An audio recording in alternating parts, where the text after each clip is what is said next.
boa tarde. Estamos no ar com mais um MP na Web.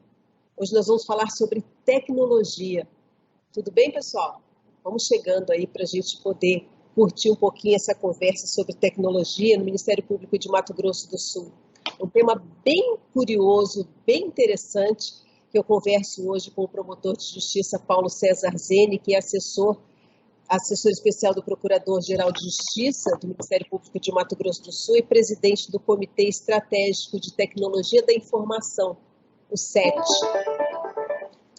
A gente vai conversar um pouquinho a respeito de como é essa tecnologia aqui dentro do Ministério Público de Mato Grosso do Sul, que tem se tornado referência. Doutor Paulo César Zene, tudo bem? Como é que vai? Tudo bem, Valéria? Tudo bom? Ótimo, doutor. Ótimo mesmo, até para falar de tecnologia, assim, no ambiente que a gente está começando a migrar, que a gente está saindo do programa de televisão, que antes tinha o estúdio, a gente tinha que se deslocar, que era o MP na TV, e deslocamos agora para esse novo projeto do Ministério Público e da Assessoria de Comunicação, que é o MP na Web, e o senhor é o nosso terceiro convidado. Assim, a gente está engatinhando nessa vida tão tecnológica, assim, a gente está muito feliz, parece que está sendo bem positivo. Tecnologia funciona, doutor? O senhor gosta de tecnologia, né? Eu gosto, funciona. Ela ajuda a resolver muito problema. De deslocamento é um, né, doutor? Deslocamento, velocidade, economia, tem várias vertentes em que a tecnologia pode ajudar. Então, Zene, vamos conversar. Primeiro, eu quero saber um pouquinho do senhor. O senhor chegou no Ministério Público quando? Em que ano o senhor entra no Ministério Público? Eu entrei no ano na passagem de 99 para 2000. Eu tomei posse em dezembro de 99, entrei em exercício em janeiro de 2000. E aí eu fiquei um tempo como substituto aqui em Campo Grande, uns 6 meses mais ou menos, e aí fui para o interior do estado. Enfim. Para qual comarca que o senhor foi? No começo a gente rodava bastante, né? Eu fui para Ribas do Rio Pardo, Água Clara, Terenos, Sidrolândia, passei por Amambá, Sete Quedas, Iguatemi, passei em várias comarcas e parei assim mais tempo em Ponta Porã, né, que foi onde eu titularizei. O senhor titularizou em Ponta Porã? Ponta Porã. Aí eu fiquei 7 anos, quase 7 anos, um pouquinho menos em Ponta Porã. Aí fui para Dourado. Por que você trabalha em Ponta Porã, doutor? Ali é fronteira, um trabalho diferente, singular, né? Eu acho que das lembranças que eu tenho, foi o lugar mais legal, porque lá acontece tudo, né? É um lugar muito interessante, porque é fronteira, então você tem aqueles problemas transnacionais, nas áreas do meio ambiente. Eu estava lá bem na implantação do assentamento Itamaraty, que era o maior assentamento do Brasil sendo implantado. Quando eu cheguei lá, ainda não era o assentamento Itamaraty, era o acampamento Nova Conquista, que era o acampamento que deu origem, era praticamente uma cidade na beira da estrada, era o assentamento, no fim, eles assentaram lá quase 10 mil famílias, quer dizer, tem município em Campo Grande, tem município aqui no estado que não tem 10 mil famílias. É verdade. Então, foi um período de muito aprendizado e muito divertido também, eu gostava. Todos os promotores que eu converso que passou por Ponta Porã têm um carinho especial por Ponta Porã. Lá é muito legal, legal. É uma marca muito boa. E a gente está ali com os brasiguaios também, né? Muito boa de trabalhar também. Legal. Doutor, então vamos falar um pouquinho de tecnologia. Primeiro, quero lembrar as pessoas que nós estamos sem máscaras, até porque essa tecnologia nos permite isso. Nós estamos em lugares diferentes, né? Então, a gente consegue conversar um com o outro com total distanciamento e sem a máscara, só explicando para as pessoas por que a gente está sem a máscara. E depois eu queria falar com o senhor um pouquinho a respeito de tecnologia e Covid, doutor. Eu queria entender como é que o Ministério Público de Mato Grosso do Sul chegou nesse momento crucial que foi trabalhar numa situação tão diferente, numa situação tão singular que foi essa pandemia, doutor. Chegou abruptamente como para todo mundo aqui no MP, né? É isso mesmo, é isso mesmo. Foi, foi um, foi um desafio para todo mundo, né? Todas as pessoas, na verdade, desde as crianças que tiveram que aprender a estudar sem ir para a sala de aula, até os profissionais que tiveram que passar a trabalhar em home office, quem tava na iniciativa privada sofreu demais para conseguir sustentar os negócios, é um período difícil para todo mundo, né? E para nós não foi diferente, porque mudou completamente o nosso modelo de trabalho. As promotorias, elas são essencialmente serviços presenciais, serviços realizados ali na comarca, a população bate na porta, pede socorro, denuncia, reclama, e a gente precisou muito rapidamente se adaptar a esse cenário em que as pessoas já não iam mais às ruas, e nós tínhamos que chegar do mesmo modo.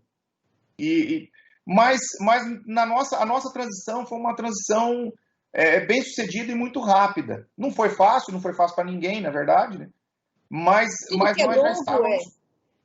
Né? Tudo que é novo, diferente, a gente aprendeu, a gente foi aprendendo à medida que fazia. Mas nós já estávamos muito avançados em termos de tecnologia e de recursos para fazer essa transição.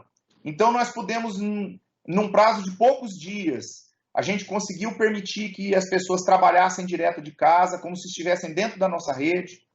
A gente conseguiu, muito rapidamente, passar a atender os processos judiciais diretamente no regime de home office. E isso aconteceu muito, muito rapidamente, porque nós já tínhamos o processo eletrônico, então bastou tratar dos acessos. Nós conseguimos implantar as reuniões, os atendimentos por videoconferência também num prazo muito curto, porque nós já tínhamos a ferramenta e os recursos instalados para que a gente pudesse fazer essas reuniões e essas videoconferências. Em princípio, doutor, desculpe te interromper, mas em princípio eram ferramentas que iriam ser usadas, mas lá para frente, né? Não era para isso. Ninguém pensou em usar para isso, não. A ideia, na verdade, era assim, emergencialmente, se uma hora eu precisar fazer alguma coisa à distância, está aqui a videoconferência, está aqui o processo, está aqui a VPN, está aqui a segurança. Enfim, a gente tinha os recursos. E nós já tínhamos alguns casos muito específicos de teletrabalho, né? Mas o uso maciço do modo como se tornou, isso foi uma excepcionalidade por conta da pandemia, né? Ao lado legal, assim, o ponto que foi para a gente motivo de orgulho é que a gente estava pronto. A gente conseguiu, num período de poucos dias, virar completamente a chave e todos os recursos a gente já dispunha. Tudo que era necessário a gente já tinha. Eu não sei se a minha afirmação é correta, o senhor talvez possa me dizer, mas nós somos um dos primeiros Ministério Público que tivemos essa mudança, essa virada de chave no Brasil, dos mais rápidos, né? Não, a gente conseguiu, por exemplo, fazer a reunião do Conselho Superior por videoconferência na primeira semana. Implantou o teletrabalho, virou videoconferência. E estava tudo pronto lá. Já era possível fazer. Uhum. Então e isso aconteceu justamente porque as ferramentas já estavam implantadas. Não era ambição usar desse modo, né? Infelizmente a gente teve que usar assim, porque foi uma exigência de saúde pública. Mas deu certo, isso que é importante. Opa! Vamos falar um pouquinho a respeito de integração, já que a gente está falando aí desse trabalho. O Ministério Público de Mato Grosso do Sul é uma referência nacional hoje quando se fala de integração, principalmente nas ações, né, doutor? No trabalho do SAGE. Como é que funciona essa integração? É legal entender o que é a integração primeiro, né? A integração, o que acontece? Quando a gente trabalha, um cidadão que tem uma conta no banco, quando ele precisa fazer alguma atividade, alguma movimentação na sua conta, ele tem que entrar lá no sistema do banco para fazer. Ou seja, você trabalha num sistema que não é seu, é lá do banco. E, portanto, toda vez que você precisa de alguma coisa, você depende do sistema do banco. Durante um tempo, no processo eletrônico, funcionava assim. O processo ficava lá no sistema do judiciário. e toda vez que a gente precisava fazer alguma coisa, a gente ia no sistema do judiciário. Acaba não funcionando direito para o Ministério Público, porque a gente tem muito processo. Nós temos mais de 200 membros aqui no estado de Mato Grosso do Sul que precisam receber os processos em quantidade. Há promotorias que trabalham em centenas de processos em uma semana. E aí você atender essa demanda sempre usando o sistema lá do tribunal é um problema. E aí, qual é a nossa... porque sobrecarrega? Não só sobrecarrega, como não tem recurso para nós lá. A única coisa que tem no sistema do judiciário é um lugar onde você envia a tua petição. E depois que você envia a tua petição lá naquele sistema, ele passa a ser um documento lá do lado do judiciário. E se eu precisar consultar, se eu precisar analisar, se eu precisar produzir informação ou inteligência a partir desse trabalho, eu não consigo, porque eu não tenho o domínio, o controle dessas informações. Aí o que a gente fez aqui no Mato Grosso do Sul? A gente implantou um sistema de processo eletrônico nosso. Hoje, os promotores não precisam usar um sistema fora do Ministério Público para trabalhar nos processos. A gente trabalha num sistema interno aqui. Os nossos processos são distribuídos internamente aqui, tudo por robô, tudo automaticamente, não precisa de mão de obra humana. Os processos são feitos dentro do nosso sistema e quem envia as petições, as manifestações, quem envia tudo isso para o judiciário é o nosso sistema, e não o usuário entrando lá pela internet. Entendi. Isso muda completamente a nossa condição de trabalho, melhora a nossa eficiência e é mais econômico, porque você consegue muitas atividades que precisavam de mão de obra humana, por exemplo, para executar, a gente dispensa essa necessidade e consegue fazer isso automaticamente, de um jeito muito mais rápido, muito mais econômico. Só que para isso acontecer, que antigamente chegava no carrinho, né? Exatamente. Você tinha um carrinho de compra, o processo ficava dentro do carrinho de compra. A gente tinha uma pessoa sozinha que fazia só isso. A função dela era andar com aquele carrinho lá e entregar os processos para cada pessoa. Hoje, o que acontece? Os processos vêm eletronicamente e caem num robô. E a gente tem um robô aqui que pega esses processos e distribui para cada pessoa automaticamente, instantaneamente. Então, é um serviço muito mais eficiente e muito mais econômico. Essa é a questão. Por que a gente precisa de integração? Porque o processo está rodando lá no sistema do tribunal. E eu trabalho no meu sistema. Então, eu preciso que o sistema aqui do Ministério Público converse com o sistema do Judiciário para receber os processos que vêm do Judiciário, distribuir para os promotores, e depois que os promotores fazem os peticionamentos, as manifestações, é o nosso robô que vai lá no judiciário e entrega os processos e faz a distribuição das manifestações, a devolução dos processos, né? É tudo feito na conversa entre os sistemas. E isso a gente, na verdade, não é uma novidade. A gente já está integrado com o Tribunal de Justiça desde o ano de 2015, 2016, foi quando a gente implantou a integração pela primeira vez. E 100% integrado com todos os processos, 2017 a gente já estava 100% integrado.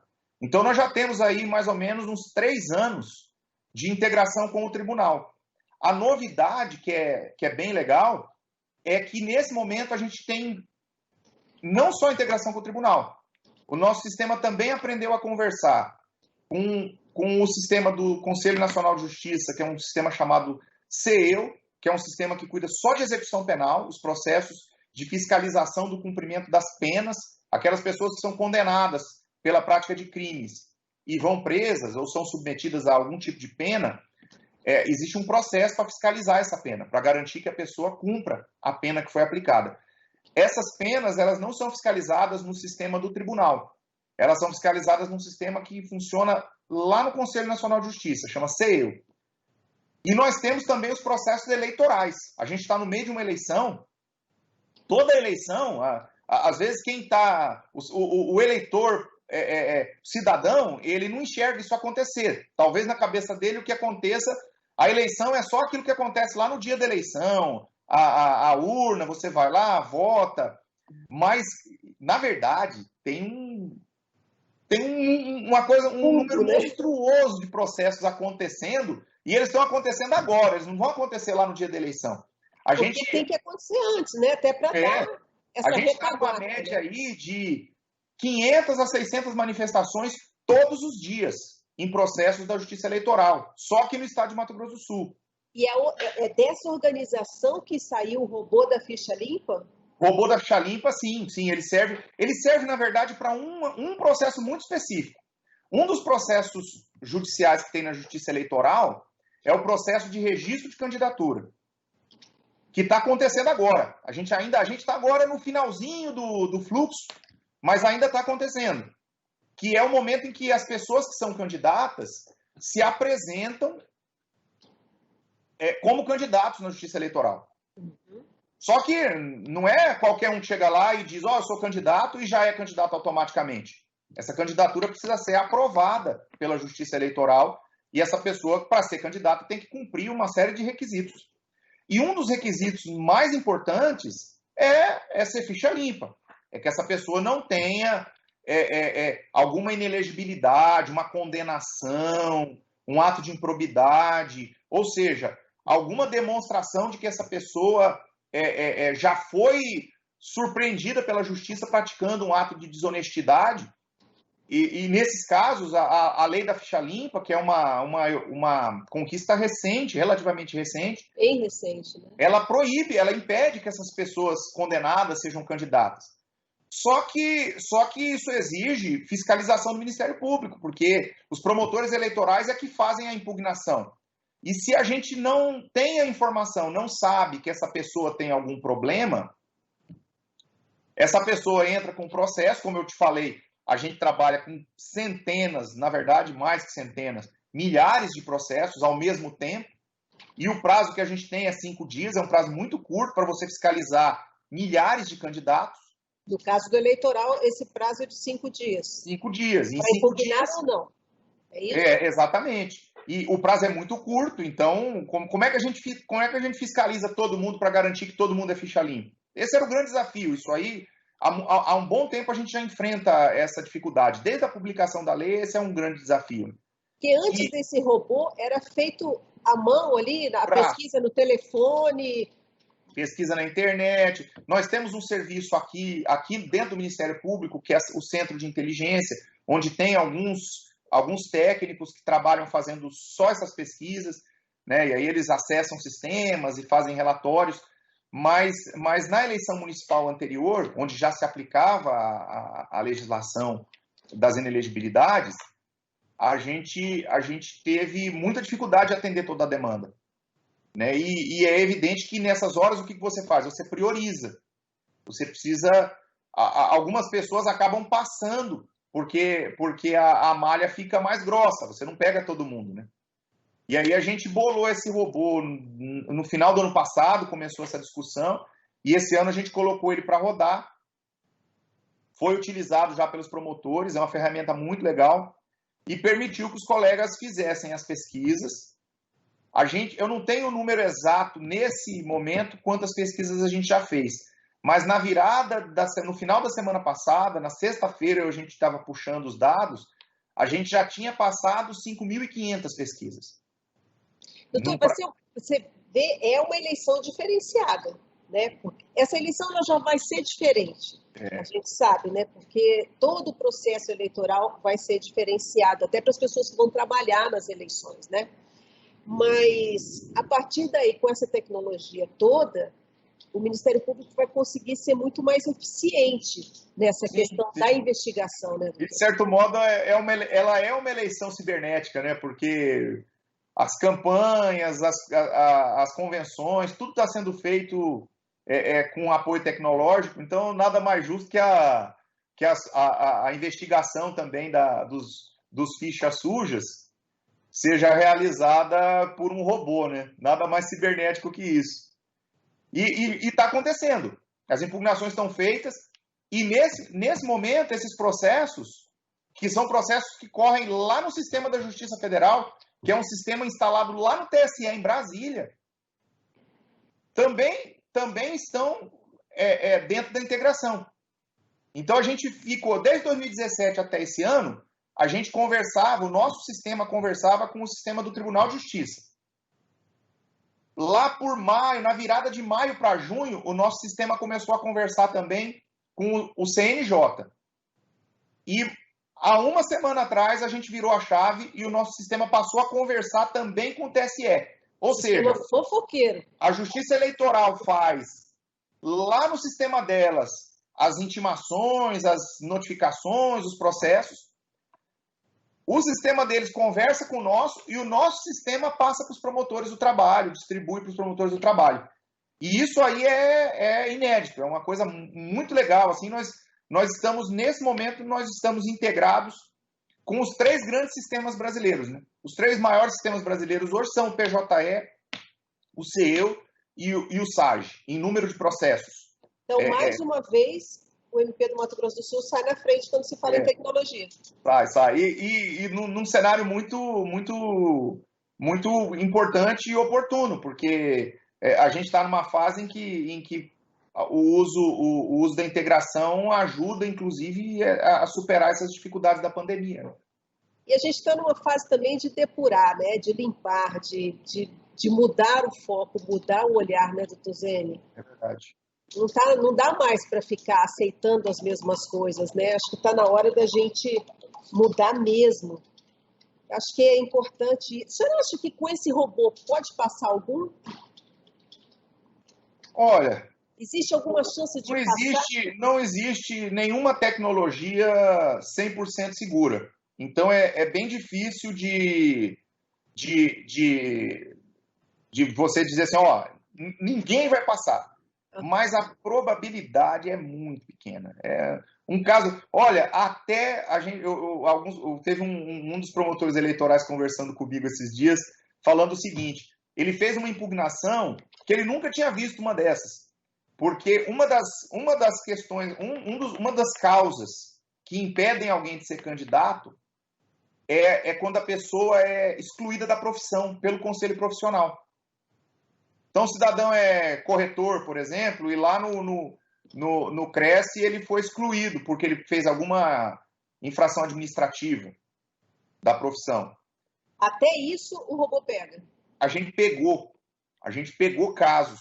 E é um caso bem curioso porque como era uma coisa muito difícil de achar, muito raro de você encontrar, você tem poucos casos se você pesquisar. E dessa vez não teve erro, né? A gente conseguiu fazer uma malha fina e consultar todos os conselhos. Com esses conselhos a gente conseguiu segurar também por essa passagem aí, que era uma passagem que talvez antes a gente tivesse um número maior de falhas, né? No sentido de você não achar aquela ocorrência. Então, a ideia é falar para esse candidato, ficar esperto, que se ele tiver alguma coisa aí no meio do caminho, que nem tente, porque ele pode passar. Exatamente. E pensar o seguinte, se a pessoa não tem condição de exercer nem a profissão dela, como é que ela quer ser política, né? Então... Coisa a se pensar, né? Quem vai votar aí, ó, para pensar que... Mas aí, nesse caso... Quem vai votar, fica tranquilo que a gente cuidou para que não corra o risco de passar o... Doutor, outra preocupação que eu sei que o Ministério Público tem tido é quanto à produção de dados e estatística, que é uma coisa importantíssima, né? Até para nós, jornalistas, quando precisamos de alguma informação no Ministério Público, a gente precisa ter isso com muita rapidez, com muita celeridade. E esse cruzamento de dados vai nos ajudar isso, né? Na verdade, a produção de dados nem é novidade. A gente usa, por exemplo, ferramentas de BI, que são essas ferramentas que ajudam na análise de estatísticas e de dados. A gente já utiliza isso há pelo menos uns 4, 5 anos. Mas o que está... Eu acho que essa é a novidade, o mais interessante. Assim, o poder dessas ferramentas está aumentando com a evolução da tecnologia. Então, a gente há 4, 5 anos atrás conseguia puxar números. Quantos desse? Hoje você consegue ir além, você consegue extrapolar esses números e fazer previsões. Olha, nós vamos aumentar para quanto? Daqui 1 ano, qual vai ser a nossa situação? A gente São já as consegue... probabilidades, né? Você fecha uma Exatamente. malha, né? Exatamente. E já caminhando para um rumo em que a tecnologia vai começar, inclusive, a nos sugerir ações. Indicar, olha, faça assim ou faça diferente se você quer um outro resultado. É uma coisa muito promissora. E muito a se pensar, né? Porque vai chegar uma hora e falar, não preciso de ninguém mais, só os robôs estão resolvendo as questões, né? Não. Tem uma preocupação importante em relação a isso. Eu O achei senhor muito não tem legal. essa Hoje eu vi preocupação? O senhor acha que notícia. esse não é o caminho, assim? Não. Bom, é difícil a gente olhar muito para o futuro, porque eu gosto muito de ficção científica. E você lê, às vezes, aqueles livros, eu gosto... esses dias eu estava relendo um livro que eu gosto muito, do Arthur Clarke, que é o 2001, Uma Odisseia no Espaço. E nesse livro, ele descrevia na viagem, quando o protagonista viajava da Terra para a Lua, ele lia notícias numa tela onde ele conseguia, clicando na notícia, ele abria uma janela e ele lia, que é bem o jeito como a gente vê notícia hoje. Então, lá nos anos 60, eles já estavam enxergando, antevendo isso. Só que também ele achou que a gente ia para a Lua, que a gente ia visitar, e a gente ia ter nave espacial de passageiro carregando. Família Jetson, né? Em 2001, entendeu? E nós não estamos nem perto disso. Né? Então não dá para a gente olhar muito para o futuro, que a gente erra muito também. Então eu não sei o quanto a automação vai afetar. Mas no curto, médio prazo, ela não vai substituir tanto assim. O problema é que ela vai exigir das pessoas habilidades novas. As pessoas não serão substituídas, mas elas precisarão ter habilidades diferentes. Esse é o ponto. Hoje eu vi uma notícia de uma recomendação que o Ministério Público do Trabalho divulgou justamente nesse período de pandemia. Várias recomendações relacionadas ao cuidados com teletrabalho, a questão do uso do tempo, porque você acaba arrebentando com a jornada de trabalho usando o home office. Né? Exatamente, tem várias recomendações. Mas a última delas foi a que eu achei que me chamou a atenção, que é justamente isso, a proteção em relação à automação, no sentido de que haja trabalhos de capacitação das pessoas. E esse é o ponto. As pessoas não vão ser substituídas, mas elas vão precisar aprender coisas novas. Talvez a gente tenha que aprender a usar isso a nosso favor, né? Porque eu acho que hoje, pelo que eu vejo hoje, a gente está meio escravo dessa tecnologia. É o WhatsApp 24 horas por dia, você não consegue desprender do trabalho, você está sempre ali ligado numa nova notícia, numa nova informação, num trabalho que não sai da sua cabeça. Então, e essa pandemia nos ajudou muito a isso. A gente tem que cuidar um pouco da cabeça também, porque senão vai chegar uma hora que nem a gente vai conseguir se entender. É isso mesmo. Doutor? A gente precisa aprender a usar a tecnologia, no sentido de aprender mesmo a incorporar isso na nossa vida sem prejudicar o que nós temos de humano. E também nós precisamos evoluir profissionalmente para conseguir trabalhar com isso. É um ponto que eu vejo, que a gente está fazendo aqui. Ó. A gente não costumava, aqui dentro do Ministério Público, não era assim que a gente fazia as nossas transmissões, os nossos vídeos, as nossas conversas. E a gente precisou muito rapidamente aprender a usar, a achar soluções. Eu sei o quanto vocês se esforçaram aí na SECOM para construir esses caminhos novos de comunicação, justamente porque a gente vai ter que aprender a usar, e isso é inevitável. E quem não se adaptar, e esse é o ponto, quem não se adaptar e não aprender a viver nesse novo ambiente, vai ter muita dificuldade de porque o mundo nos cobra também, né, doutor? O mundo está cobrando essa agilidade, está cobrando esse aprendizado, né? É isso mesmo. E isso está acontecendo no dia a dia, nas redes sociais, na vida de todo mundo, e está acontecendo no processo judicial, está acontecendo no processo de decisão dos promotores de justiça, dos juízes, no trabalho dos advogados. Todo mundo está sentindo essa invasão da tecnologia. E aí a gente vai ter que se adaptar. É o novo normal? O tal do novo normal que chegou? Eu não sei, eu não O gosto senhor não muito dessa gosta muito desse expressão, não. termo, Eu não não, gosto né? dessa expressão, não. Eu acho que o normal é o normal. Esse negócio de novo normal, eu acho meio complicado, assim. Então, até porque a gente só entende isso em retrospectiva, né? Tudo que está acontecendo hoje, a gente tem uma opinião a respeito, mas entender mesmo é só no futuro, que a gente vai olhar para trás e entender. E talvez a gente, olhando para trás, inclusive olhe criticamente para as nossas ideias, para as nossas decisões. Talvez a gente até pudesse ter feito alguma coisa diferente, mas E mudar de ideia e mudar de decisão também faz parte, né, doutor? parte é isso, é isso. Então vamos ver no futuro o que vai acontecer. Agora a gente tem que pensar em nos adaptar, nos capacitar para usar essas ferramentas ao mesmo tempo encontrar métodos para que nós sejamos mais eficientes. Esse é o ponto. Um foco que eu tenho hoje aqui, especificamente no meu trabalho dentro do Ministério Público. Eu já estou há alguns anos dentro do Ministério Público trabalhando nessa área de tecnologia e tem sido o nosso foco. Conseguir atender melhor, conseguir funcionar mais rápido, funcionar com custo menor. Esse é o nosso objetivo. O senhor está há quanto tempo nessa área de tecnologia?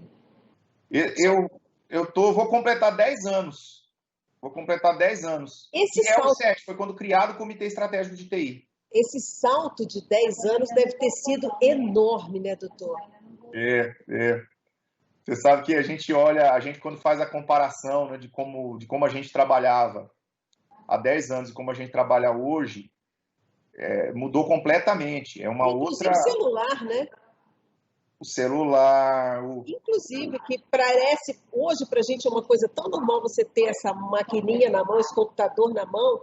Há 10 anos isso era uma viagem. É isso mesmo. Família Jackson, exatamente o que a gente Isso. estava falando. É interessante a gente pensar nisso, né? O smartphone, quando a gente pensa no passado, dá a sensação que sempre existiu. É um negócio tão incorporado à vida nossa que parece que sempre existiu, né? Doutor, só para encerrar, a gente está falando tanto de tecnologia, mas a gente tem que lembrar também da segurança dessa tecnologia, né, doutor? É isso mesmo. E aí são vários aspectos de segurança.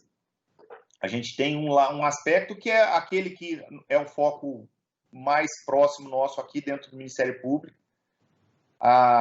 Quando a gente começou a implantar o processo eletrônico, começou a produzir inteligência a partir de ferramentas de BI, robôs.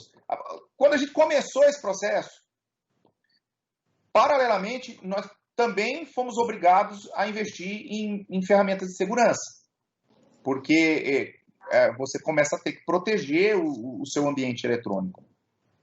Então, esse é um aspecto que exige muito trabalho. Nossa equipe de infraestrutura aqui passa dia e noite cuidando disso. Mas tem um outro aspecto da segurança, e esse é mais sutil e mais complicado de se tratar, que é a segurança nas pessoas. Porque você tem ferramentas muito boas, você tem equipamentos muito bons, mas no fundo, o ponto mais importante da segurança são as pessoas. O grande inimigo é o ser humano, né? Ele é o grande amigo, mas é o elo mais fraco também. Porque é onde a gente está. E aquela coisa, você está com o celular na tua mão, você quer fazer tudo no celular. E às vezes a gente enfrenta isso aqui internamente. Às vezes a gente fala assim, vamos trabalhar com essa ferramenta aqui. Aí alguém vem e fala assim, mas essa ferramenta é ruim, porque ela não exige isso, uma que reclama. não exige isso. Outra ferramenta. Isso aqui eu quero outra, porque essa aqui é mais difícil. Aí você tem que explicar. Eu concordo que é mais difícil, mas ela é mais difícil porque a gente está olhando também para o aspecto da segurança. Aí o cara fala assim, mas a minha senha, nossa, por que eu tenho que pôr a senha em tudo? Cara, você tem que pôr a senha, porque se a gente não exige a senha, os logins, os códigos, corre o risco de ter uma invasão, de ter uma fraude, uma coisa assim. E a gente... É uma reflexão que todo mundo tem que fazer. Se está tendo o cuidado devido com as suas informações, com a sua vida.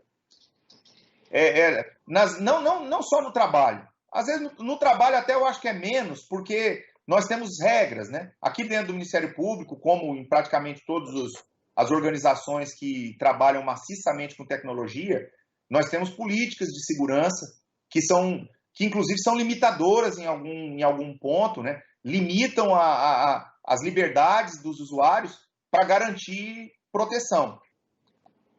Mas quando eu saio aqui do gabinete e vou para minha casa, o meu computador é meu, eu instalo o que eu quiser lá. O meu celular é meu, eu instalo o que eu quiser. Todos nós. Nenhum de nós aqui tem política de segurança doméstica, né? Quer dizer, aí que mora o perigo. Até tem gente que é mais organizada e tem, mas normalmente não tem. Aí publica foto fácil, clica em qualquer link. Quantas fraudes a gente vê aí se consumando, justamente porque hoje é o ponto mais frágil. Hoje é muito mais fácil um ladrão nos alcançar pelo celular do que entrando dentro da nossa casa. Né? É algo a se pensar e a se preocupar, né, doutor? Para encerrar, fake news. Vamos falar de fake news dessas eleições, que, como a gente disse, é uma eleição diferenciada e que as pessoas têm que ter responsabilidade, e responsabilidade principalmente com o outro, né, doutor? Quando se faz uma fake news, você pode estar destruindo a vida pessoal de uma pessoa, uma carreira de uma pessoa. Então, o Ministério Público vai estar focado nessa fake news? Tem essa preocupação nessas eleições? Sim, as promotorias eleitorais, em particular, elas é um dos pontos importantes que eles, obviamente, vão fiscalizar e vão trabalhar. Mas é uma tarefa muito difícil, porque a gente tem a ver com aquilo que nós dizíamos em relação a nossa educação, a nossa qualificação para lidar com esse novo ambiente. As fake news, elas têm uma questão do uso de má fé, né? Algumas pessoas trabalham de má fé e se organizam para usar de má fé, mas muitas vezes as pessoas também, de boa fé, alimentam as correntes. Repercute isso, né? Repercutem. É por isso que se espalha tanto, na verdade, né? Porque a gente costuma receber e, de certo modo, existe aquela coisa, não, se está na internet é porque é verdade. E é o inverso, na verdade. Hoje dá a impressão do seguinte, se está na internet, tem uma chance muito grande de ser mentira. E hoje todo mundo tem mais ou menos o mesmo nível de voz, todo mundo consegue falar, todo mundo consegue postar um vídeo no YouTube, todo mundo consegue disseminar uma notícia no WhatsApp. A gente precisa ter muito cuidado com o risco que a gente tem de causar mal a alguém, divulgando uma informação, um link, uma notícia que nós não temos certeza que seja verdadeira. Precisa ter muito cuidado com isso, como nós temos que ter cuidado também com o cyberbullying, com o modo como a gente trata as pessoas nas redes sociais, porque você não está olhando a pessoa na tua frente. Quando você está de frente a frente com alguém, dificilmente você vai ser maldoso com essa pessoa, dificilmente você vai xingar essa pessoa, vai agredir essa pessoa. Mas na internet é um pouco diferente. Você não está de frente. Aquela pessoa ela é só uma linha, uma palavra numa tela. E a gente se sente um pouco mais livre para agredir, para maltratar. Para exercitar a covardia, né, doutor? É isso. Tem a ver com isso mesmo, com a covardia, porque, de certo modo, a gente muitas vezes não reage presencialmente porque a gente tem medo de como que essa pessoa vai fazer. Na internet, a resposta dessa pessoa, ela não é imediata.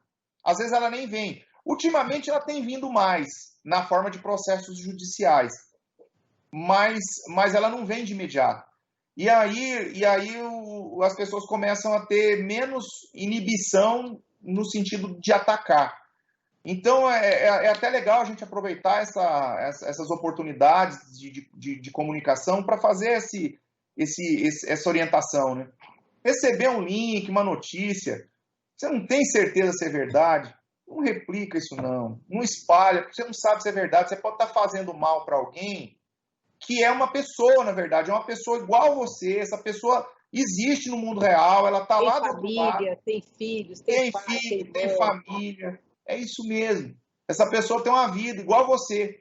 E nenhum de nós quer ser atacado, quer ser maltratado. Então, por que a gente vai fazer isso com alguém? Recebeu a notícia, mata. O Ministério Público vai fazer a parte dele, processando quem tem que processar, investigando quem tem que investigar.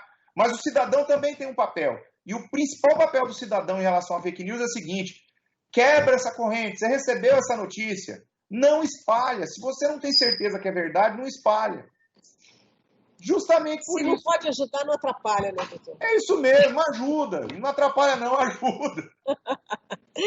Doutor, quero muito agradecer aí, perder tempinho seu aí do seu trabalho para poder conversar com a gente, para a gente trazer um pouco de informação, participar aí desse novo projeto do Ministério Público de Mato Grosso do Sul, com o MP na web, migração aí do programa de televisão para a web. Talvez a gente volte para a televisão também. Se bem que esse programa de televisão está sendo reprisado na TV Assembleia, na TV Educativa, que são os nossos parceiros, e eu acho isso super interessante, apesar de sentir um pouco de falta do estúdio, que também é meio minha casa, assim. Eu acho que para a gente que não está acostumado com o estúdio, esse modo até é mais confortável, que eu estou na minha sala, então a vida fica um pouco mais tranquilo, assim, um pouco menos, como é que eu posso dizer, assim, um pouco menos intimidador, né? Porque eu acho o estúdio um negócio meio intimidador, assim, para quem não tem. Aquelas câmeras todas em cima. É uma coisa que assusta um pouco. E Eu já assim me pela sinto em internet casa. é mais fácil. Eu que agradeço o convite, a chance de falar a respeito de tecnologia, mostrar um pouquinho do trabalho que a gente faz aqui. O Ministério Público de Mato Grosso do Sul vive um período muito, muito importante nessa área aí dos avanços tecnológicos. A gente tem sido referência nacional em vários aspectos. Nós temos o nosso laboratório de inovação. O laboratório de inovação que foi o laboratório de inovação que criou o robô da ficha limpa. E a gente já tem uma fila de robôs aí, até o final do ano, pelo menos mais 2 robôs já vão entrar em produção para ajudar os promotores a trabalhar melhor, com mais apoio tecnológico. Então é bem empolgante o momento que a gente vive, é legal poder compartilhar. Eu acho isso muito legal, porque as distâncias acabam, né? O estado é muito grande, as distâncias são grandes, até para percorrer daqui a Corumbá, daqui a, sei lá, Três Lagoas, são grandes distâncias que acabam deixando de existir. Hoje estão à distância de um clique. Que loucura. Doutor, obrigado, valeu mesmo, valeu conversar, entender um pouquinho mais aí a respeito desse trabalho de tecnologia que é tão importante para a gente, que a gente convive no dia a dia e que às vezes a gente não se dá conta porque está tão fácil trabalhar, está tão fácil apertar um botão e trabalhar que a gente até esquece que isso não é uma coisa natural, né? Que tem um mundo aí atrás nos ajudando aí a dar continuidade nesse trabalho. E ter cuidado, né? Porque a gente também tem que ter sempre cuidado. Eu gosto de tecnologia, acho que na verdade é a solução, nós vamos cada vez mais depender dela, mas é preciso ter muita atenção no modo como nós nos relacionamos com ela para que a gente não perca o que nós temos de humano. É um pouco preocupante, o tempo que a gente vive hoje é um tempo de muita reflexão também. Valeu, doutor. Uma boa eleição, bom trabalho aí nas eleições, a gente tá junto, se precisar só chamar que o MP na Web está aqui para passar informação. Legal, obrigado, um abraço. Eu que agradeço, um abraço para você. Convido todo mundo para seguir a gente nas redes sociais, no Instagram, no YouTube e tudo mais que a gente puder, qualquer rede social que tiver, a gente está junto. Valeu, doutor. Até mais. Obrigada, tá? Sim.